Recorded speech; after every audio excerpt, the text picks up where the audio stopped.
K스포츠 재단에 이제 야구 방맹이를 조심해야 되는 노승일 씨를 모시겠습니다.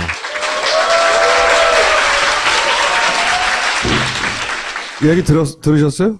어떤 얘기? 아, 위에서 못 들었구나. 예, 예. 아, 다행이네. 나중에 방송으로 나가면 봐봐요. 네. 독일에서 최순실 씨 일 봐주는데 어느 순간 돈을 안 주기 시작해가지고 이렇게 간장하고 밥하고만 먹었다는 거 아니에요. 전기도 끊고 돈도 안 주고. 지난주에 스포트라이트 JTBC하고 인터뷰를 하길 불안하다. 우리 이제 앞에 이야기가 이어지는 얘기예요. 근데 이제 불안하다는 얘기 하는 거예요, 지금. 불안하다. 고영태 씨는 못 만난다. 그리고 묻어버려라 얘기까지 나왔다. 이건 좀 설명해 주세요. 네. 나 무서운 사람이다. 그러다 죽는다. 이런 얘기도 한 적 있어요, 최순실 씨가? 예, 그 LA 호텔에서 그 독일에서 임금 체불이 됐었는데 그 부분을 그 절반밖에 못 받았고요. 그러다 이제 돈 달라고 하니까 나머지 돈. 예, 노부장 그러지 마라. 나 무서운 사람이다. 그러다 죽는다. 그 얘기를 했었죠. 그때까지만 하더라도 그게 그냥 비유인 줄 알았죠. 네, 저는 지금까지도 제가 이렇게 뭐 위협을 받거나 이런 건 아직까지는 없기 때문에. 자기만 모르는 거 아니야? 그래서 제가 그런 걸 한 번이라도 느껴봐야 되는데 그걸 아직까지는 못 느끼고 있습니다. 그런데 이제 그냥 미행을 한다 뭐 이런 정도 사람. 네. 예, 미행을 한다. 뭐 제 체면인지 모르지만 이렇게 생각하고 살아야 또 살 것 같아서. 이건 뭐 무슨 얘기야 이게? 검찰 지하주차장에서 칼을 들고 누가 쫓아왔다.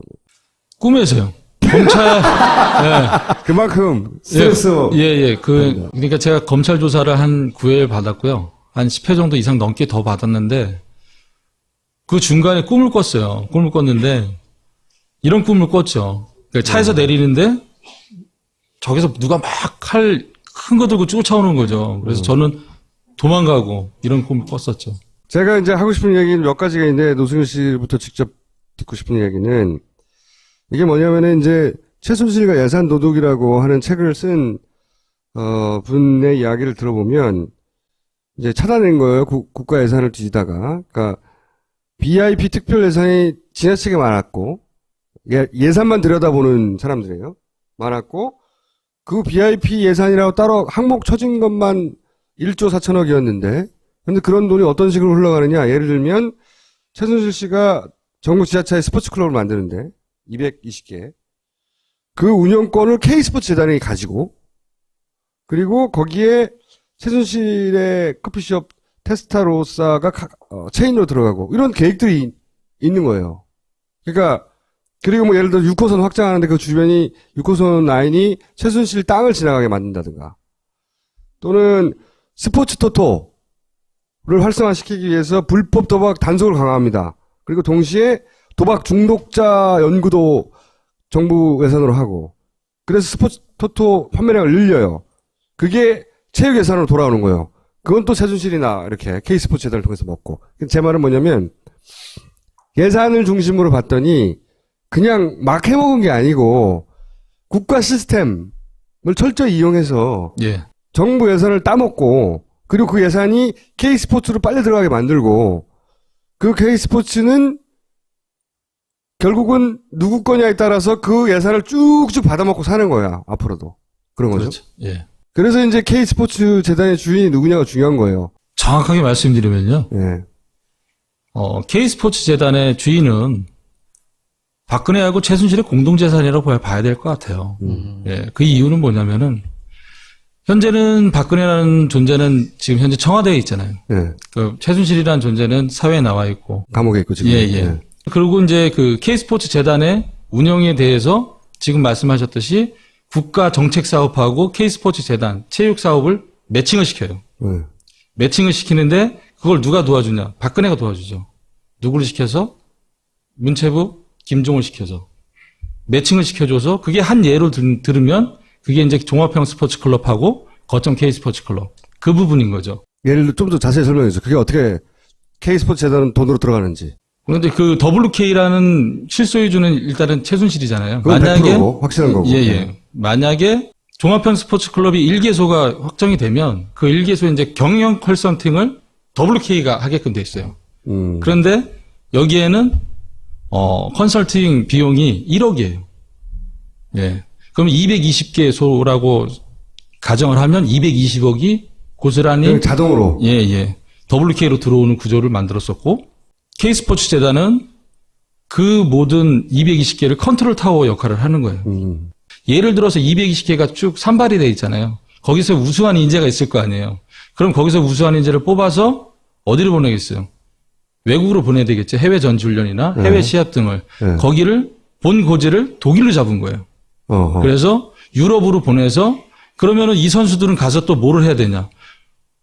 그 선수들의 스케줄을 또 정리해줘야 될 거 아니에요? 어디에서 자고 어디에서 먹고 그다음에 유럽에 있으면서 독일에 있으면서 덴마크 시합이나 프랑스 시합이나 이런 걸 또 다 매니지먼트를 해줘야 될 거 아니에요? 그 매니지먼트를 하게끔 독일 회사를 또 만들죠.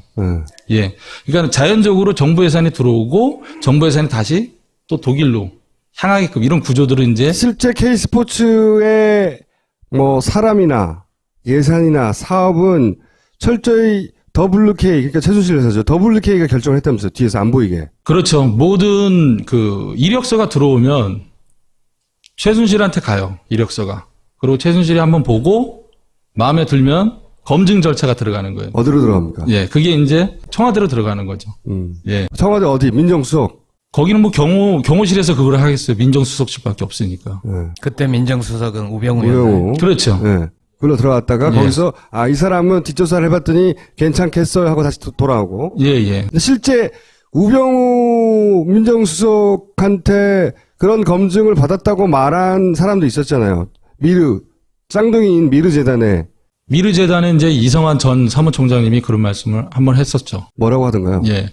직접 내가 이력서를 갖다 준 적도 있다. 이렇게 커피숍에서 저한테 얘기를 했었죠. 최순실이 이 사람 괜찮네 하면 자기가 이 뒷조사를 일반인이 할 수가 없으니까 민정수석을 보내고 민정수석은 뒷조사를 한 다음에 다시 내려보내는 거예요.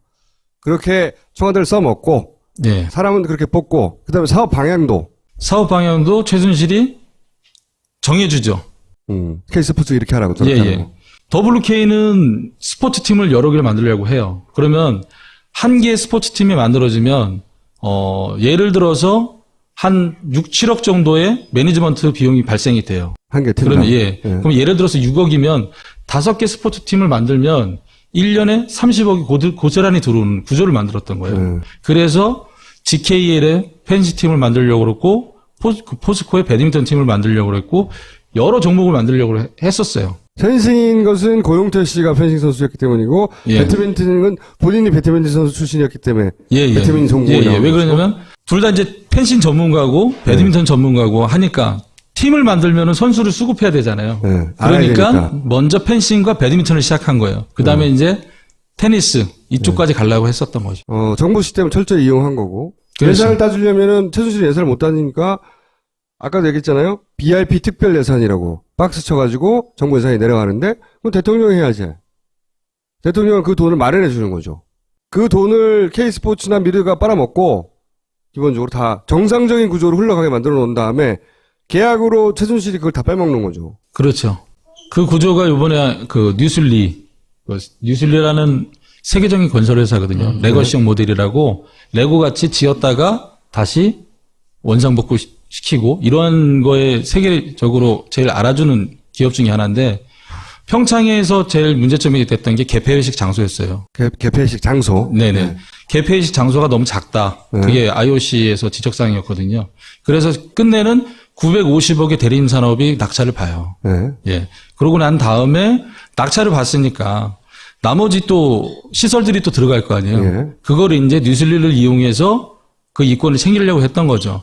뉴슬리가 WK가 뭐라고 거기하고 한국 독점 라이센스 계약을 체결하겠어요. 뉴슬리는 그 엄마하고 딸이 회사인 회사 생긴 지 얼마 안 된 회사하고 계약을 맺어요. 아무것도 아닌 회사하고. 그리고 뉴슬리를 끌고 들어온 거예요, 한국에. 이걸 따먹으려고. 예. 근데 왜 결렬이 돼버렸어요? 근데 김종이 이제 또 그렇게 제안을 했대요. 뉴슬리가 그 평창 동계 올림픽 때 참여를 하려면 서울에 지사를 만들어라. 한국에 지사를 만들어라. 라이센스 계약이 아닌 한국에 지사를 만들어라. 그래서 그 부분이 또 이제 WK하고 뉴슬리하고 공동으로 이제 지사를 만들려고 했던 움직임이 또 포착이 됐었어요.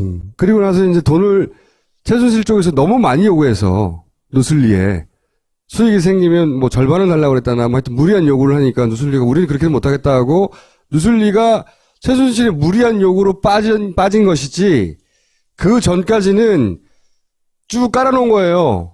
그죠?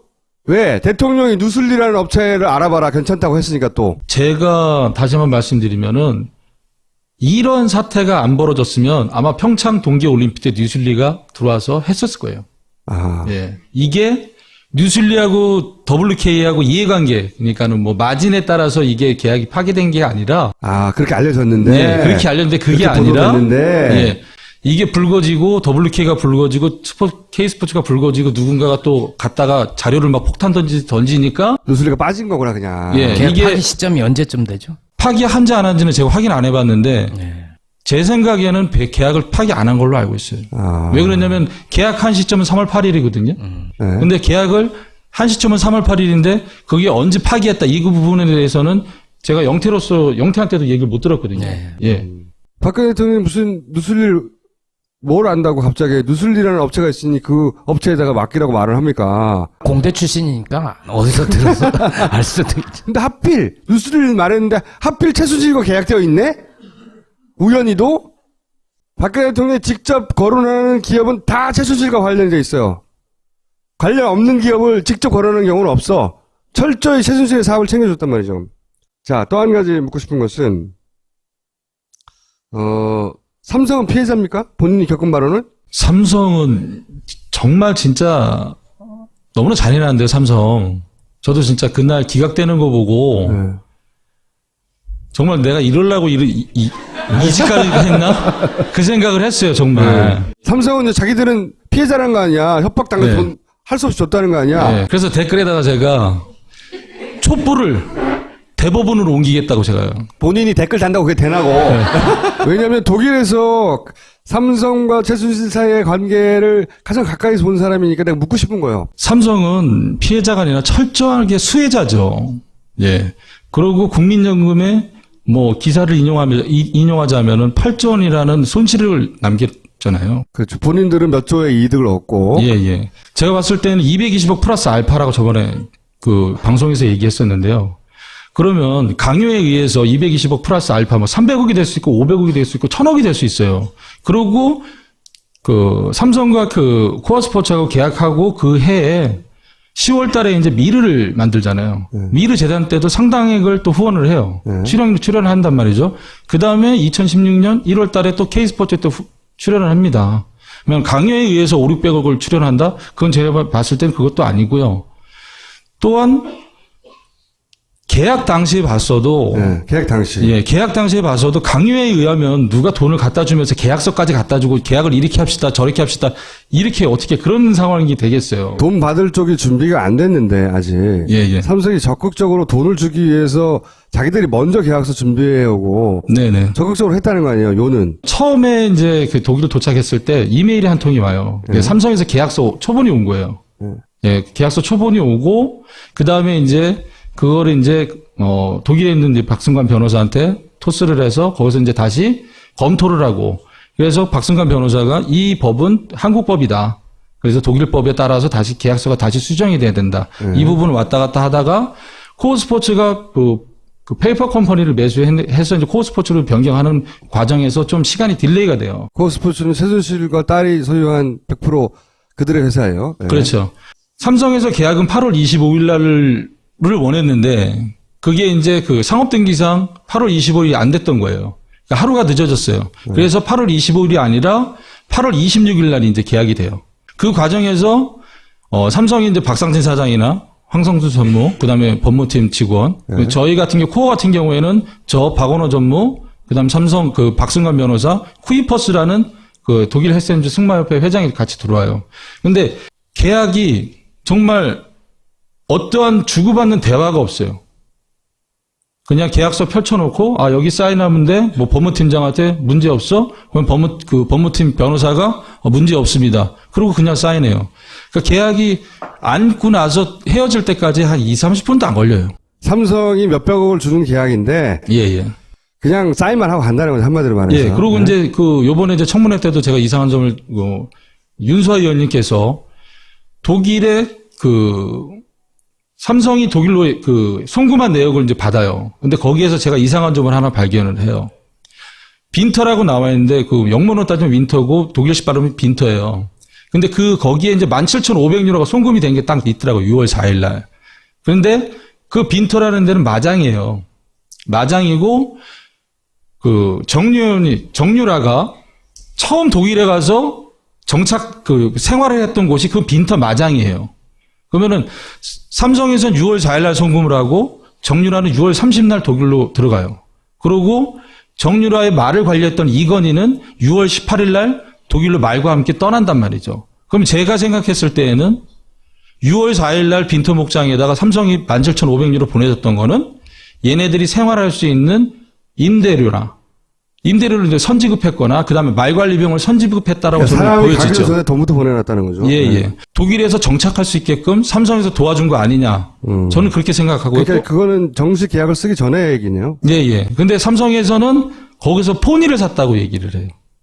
폰이라는 게 뭐냐면 말보다 작은 조랑말 같이 생긴 거 있죠. 네. 근데 독일에서는 포니가 80만 원에서 100만 원밖에 안 가요. 예. 근데 17,500유로라면 우리나라 돈 한 2천 몇백만 원이거든요. 네. 근데 그럼 포니를 그러면 20마리 샀냐? 제가 진짜 삼성하고 만나면은 당신들이면 포니를 20마리 샀냐? 그러니까 포니를 보신 적 있어요? 거기서? 예, 예. 몇 마리나 보신 적 있어요? 한 마리 봤죠. 실제로 계약서를 쓰고 정식으로 220억을 주기도 전에 예. 이미 삼성은 최순실의 편의를 봐주고 있었고 네, 돈을 예. 보내주고 있었고 네. 그거를 다른 명목으로 감추고 있을 뿐이다. 예. 저는 그러네요. 그렇게 보고 있고요. 네. 그 다음에 또 한 가지 수상한 또 송금 내역이 있어요. 6월 11일 날. 네. 6월 11일 날 말 운송업체, 전문 운송업체가 있어요. 말은 배를 못 타고 가거든요. 비행기로 이동해야 돼요. 아니면 트레일러나 무진동 차량으로 이동을 해야 되는데 안 그러면 멀면 하나 보죠? 예. 거기에서 28,000유로를 송금을 해요, 삼성이 또. 네. 그 업체에다가. 28,000유로면 우리나라 돈은 약 3,800만 원 돈 되는 거거든요. 네. 근데 최순실이 저한테 뭐라 그랬냐면은 한국에 있는 정유현 말을 독일로 옮길 때 8천만 원을 달라 그랬는데 내가 다른 데 알아봤더니 4천만 원에 깎아서 보냈다. 라고 얘기했어요. 저한테 그래서 본인은 깎는 거 잘한다 그랬었거든요. 네. 근데 그 금액하고 이 금액하고 딱 맞아 떨어지는 거예요. 송금날은 6월 11일, 말이 이동한 날은 6월 18일. 그래서 제가 그것도 좀 확인을 해보고 싶어요. 정말 삼성에서는 그래요. 자기네들이 말 사온 걸 독일에서 갖고 들어온 거라고 얘기를 해요. 근데 저는 다른 시각으로 보는 거죠. 아니다. 그래, 물론 니네들이 그 말을 갖고 들어왔겠지만 그 비행기를 이용해서 또 정유현이 나갔을 거 아니냐, 독일로. 왜? 비행기는 들어왔다가 다시 독일로 가야 되는 거니까. 독일에서 출발하고 한국 도착했다. 이 비행기가 그러면 한국에서 계속 머물진 않을 거 아니에요. 다시 돌아가야 될 거 아니에요. 그 편에 다시 정유현이 말을 태우고 독일로 갔을 가능성이 크다. 저는 이렇게 보는 거죠. 저는 질문을 하나 다른 걸 드리고 싶어요. 이 최순실 씨가 그렇게 사회 경험이 많다거나 예. 좀 죄송한 표현이지만 지적 수준이 높다거나 예. 그렇게 보이지는 않는데 예. 이 독일에서 복잡한 사업 모델을 만들고 송금을 하고 예. 페이퍼 컴퍼니를 만들었다 어떤 사업을 합치고 이런 게 다 그럼 최순실 씨의 머리 혹은 최순실 씨가 고용한 사람들이 한 겁니까? 아니면 삼성으로부터 그런 것도 좀 도움을 받거나 그랬습니까? 이게 제가 자료를 쭉 보다 보니까 원래 중장기 로드맵이 승마진흥원 때부터 먼저 만들어져요. 승마진흥원에서 약 1,500억 정도의 예산을 책정을 해서 만들어지고 그 페이퍼가 다시 대한승마협회로 넘어오고 그 페이퍼가 다시 P&K 홀스 박원호 전무 회사로 다시 만들어져요. 최종적으로는 P&K 홀스에서 이 내용이 삼성으로 들어갔던 거고 거기에서 다시 변형이 돼서 독일 모델이 만들어진 것 같아요. 그러니까 기본적으로 삼성이 어떻게 문제되지 않게 최순실에게 돈을 주고 정유라의 말을 사주고 할지에 대한 연구를 많이 했다는 얘기네요. 그렇죠. 그리고 승마진흥원의 진흥원장이 제가 알기로에는 삼성물산 사장이셨던 현명관으로 알고 있어요. 본인이 생각하는 최순실의 혹은 겪어본 최순실의 돈에 대한 집착과 네. 그리고 만약에 최순실이 가지고 있는 재산 혹은 불법적으로 불려나간 재산을 환수하지 않으면 그들이 다시 살아날 것 같은가. 네. 근데 이제 각가지 지켜본 바를 기준으로 제가 그 얘기를 듣고 싶어요. 그들도 지금 생각하는 게 뇌물죄만 안 되길 바라는 거예요. 왜 형을 오래 살게 되면은 자신들도 불리해지니까. 자, 돈을 말씀하셨는데요. 어떤 지인이 저한테 그런 말을 하더라고요. 야, 1, 2년은 국민들이 너를 알아보고 널 지켜주겠지만 10년, 20년은 걔네들은 돈이 있어서 버티고 나와서 너를 어떻게 할지 모른다 그러더라고요. 그래서 그들은 돈이 있잖아요. 돈으로 또 다른 세력을 만들 거고 더 치밀한 계획과 더 치밀하게 공모를 계획하고 또 범죄 행위를 저지른다고 저는 그렇게 생각을 해요. 그리고 최순실도 그렇게 생각하는 것 같아요. 나는 돈이 있으니까 일단 뇌물죄는 피하고 짧게 형장 살고 나와서 다시 재건을 하자. 이런 거는 충분히 생각하고 있을 것 같아요. 제 생각에. 지금 있는 제목으로 가지고 뇌물죄만 아니면 길어야 2년. 그렇거든요. 지금 있는 제목들은 그래요. 최순실 씨에게 적용된 제목은 이게 뇌물죄가 되고 뇌물수수가 되면 이게 이제 5년, 10년 확 넘어갈 수 있는데 지금은 뭐 2년도 안 될 수도 있어요. 그러니까 이제 삼성에서는 강요를 받았다. 그런데 청와대에서는 아무런 입장을 안 내잖아요. 차라리 강요로 가서 2, 3년 그냥 처벌받으면 되니까. 근데 뇌물을 가게 되면은 양쪽이 다 이제 10년 이상의 그렇죠. 그 형을 살니까 차라리 강요로 가겠다. 그리고 아무런 제스처를 안 취하고 이런 것들이 지금 보여지잖아요. 예. 돈이 그만큼이나 있으면 다시 부활할 수 있다고 믿어 의심치 않는다고 저는 생각해요. 개인적으로. 그리고 그게 불가하지 않다고 생각해요. 그래서 아까 최재석 씨도 계속 얘기했지만 노승열 씨 뭐 1, 2년이야 사람들이 기억하겠지만 나중에 걔네들이 꾹 마음에 담고 있다가 확 보내버릴 수도 있다. 이런 얘기 하는 거고 본인도 그런 걸 걱정하는 거죠 지금. 그런 부분들 많이 걱정되죠. 특히 정권 교체가 안 됐다고 생각하면 재빨리 이민 가야 돼. 만약에 최순실이 2년 이하의 그 징역을 받는다고 하면 게다가 정권 교체가 안 됐다. 네, 플러스 네. 됐다. 그 구속기간도 재판받는 와중에 구속기간도 형량으로 치거든요. 예. 그러면은 만약에 대법원까지 가서 이 사람들이 1년 있었다. 그러면 1년만 더 살고 나오면 끝나는 거예요. 여러 가지 이유가 복합적으로 있지만 최순실이 살아날 수 있다니까. 그리고 노승일 씨는 다른 거지. 근데 저는 제 목숨은 아깝지는 않은데요. 이 나라의 청렴은 앞으로는 꼭 필요하다고 생각해요. 지금이 우리나라로서는 최대 그 위기예요.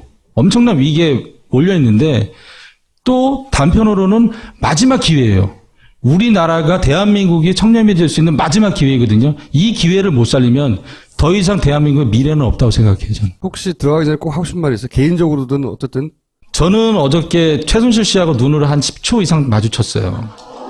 예. 재판. 예, 재판에서. 씨앗이 그분도 10초 이상 눈을 회피하지 않고 저랑 마주치더라고요. 그런데 저는 그분한테 눈으로 그런 메시지를 던졌어요. 지금이라도 국민들한테 죄송하다고 사죄하고 진실을 말해라.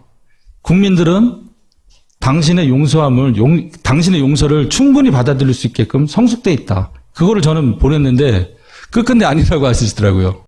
오늘 또 이렇게 그 특검 들어가면서 예전에 판도하고는 태도하고는 180도 달라지게 왔잖아요. 그래서 저는 이제 드디어 미쳤구나. 정말 이제 드디어 미쳤구나. 그럴 수도 있고 네. 자신이 생겼을 수도 있어요. 모종에. 어저께 마지막으로 제가 포스트잇 증거물로 제출하면서 거기서 카운터 펀치를 맞아서 그런 거 아닌가. 그리고 제가 이제 다이어리를 제출하러 또 내일 검찰로 가거든요. 검찰 또 조사를 받아야 되는데 다이어리에 있는 내용도까지도 또 이제 증거물로 제출하면서 우리 모두가 다 하고 있지만 본인도 최선을 다해야 그게 살 길이야 자기가. 예. 그렇게 생각하죠. 그렇게 생각하죠. 생각하면서 그가 어떤 공격이 들어오면 제가 또 증거물 하나 내고 또 어떤 공격이 들어오면 증거물 하나 아예 그냥 손들게 하려고요. 내가 더 이상 발악을 하면 더 내가 불리해지는구나. 이걸 좀 느끼게 해주는 거예요. 오늘 여기까지 하겠습니다.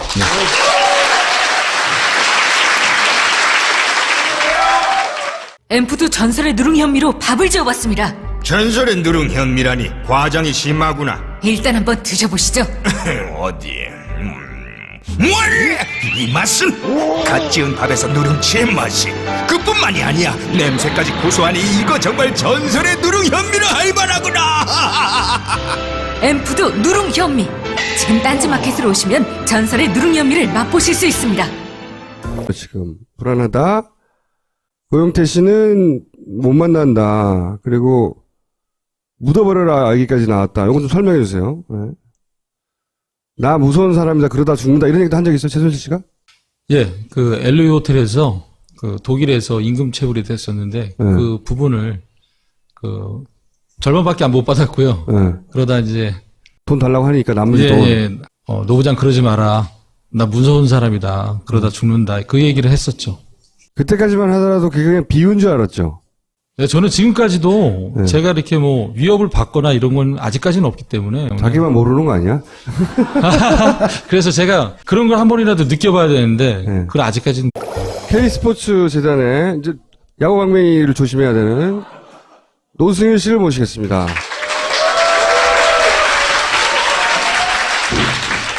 이야기 들으셨어요? 어떤 얘기? 아, 위에서 못 들었구나. 예, 예. 아, 다행이네. 나중에 방송으로 나오면 봐봐요. 네. 독일에서 최순실 씨 일 봐주는데 어느 순간 돈을 안 주기 시작해가지고 이렇게 간장하고 밥하고만 먹었다는 거 아니에요. 전기도 끊고 돈도 안 주고. 지난주에 스포트라이트 JTBC하고 인터뷰를 하길 불안하다. 우리 이제 앞에 이야기가 이어지는 얘기예요. 근데 이제 불안하다는 얘기 하는 거예요. 예를 들어 6호선 확장하는데 그 주변이 6호선 라인이 최순실 땅을 지나가게 만든다든가. 또는 스포츠 토토를 활성화시키기 위해서 불법 도박 단속을 강화합니다. 그리고 동시에 도박 중독자 연구도 정부 예산으로 하고. 그래서 스포츠 토토 판매량을 늘려요. 그게 체육 예산으로 돌아오는 거예요.